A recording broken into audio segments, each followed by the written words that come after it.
তিনি তার পাপ মোচন করবেন। আমরা বলতে চাই, হাজী ভাই শুধু শহীদ হননি, হাজী ভাইকে তারা শহীদ করেছেন। এই শহীদের ধারা আমরা এইভাবে দেখতে চাই না। আমাদের শহীদ হবে আমাদের বাইরে রাজপথের মধ্য দিয়ে। আমাদের ভাইদেরকে কোনো অনাকাঙ্ক্ষিত খুনিদের আঘাতে আমরা শহীদ হতে দেখতে চাই না। একটা সুন্দর বাংলাদেশ গড়ার প্রত্যয় নিয়ে বিপ্লব করেছিলাম, কিন্তু দুঃখের বিষয় সেই স্বাধীন বাংলাদেশেই আজ বিপ্লবীদের জীবন বিপন্ন।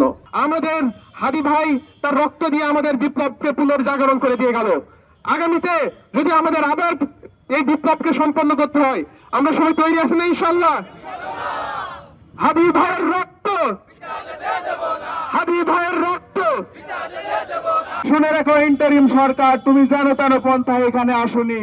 তুমি হাজার হাজার রক্তের, তুমি হাজার হাজার শহীদের রক্তের উপরে বসে আছো। তুমি যদি এখানে বসে দেশের মানুষকে আবার শহীদ হতে দেখো।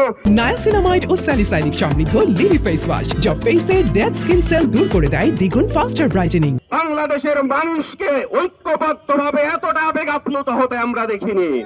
কোন প্রেসিডেন্টের, রাষ্ট্রপতির মৃত্যুতে, প্রধানমন্ত্রীর মৃত্যুতে ভাবে আমরা আবেগ আপ্লুত হতে দেখিনি। হাদি চলে যাওয়ায় তার পরিবারের যতটা না ক্ষতি হয়েছে, তার চেয়ে অনেক বেশি ক্ষতি হয়েছে ভারতীয় আগ্রাসনের। কথা ঠিক না?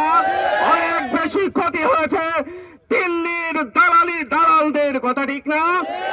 বাংলাদেশের পতিত স্বৈরাচারের সবচেয়ে বেশি ক্ষতি হয়েছে। অস্ত্রের মামলার আসামি আছে, ডাকাতি মামলার আসামি আছে, তাদেরকে আপনারা জামিন দিবেন, আর তারা আমাদের এই জুলাই যোদ্ধাদেরকে হত্যা করবে। আমি স্পষ্টভাবে সরকারের এই নিয়মকে, আইনকে আমি প্রশ্নবিদ্ধ করছি। আপনারা অনতি বিলম্বে এই সকল খুনি, ডাকাতি এবং অস্ত্র মামলার আসামিদেরকে জামিন দেওয়া বন্ধ করেন।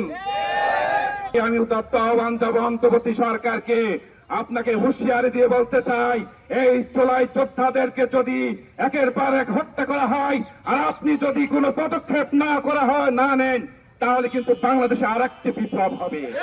এই বিপ্লবে কিন্তু হাজার হাজার মানুষ রক্ত দেওয়ার জন্য প্রস্তুত আছে। এই বিপ্লবে কিন্তু আমরা রক্ত দেওয়ার জন্য প্রস্তুত আছি।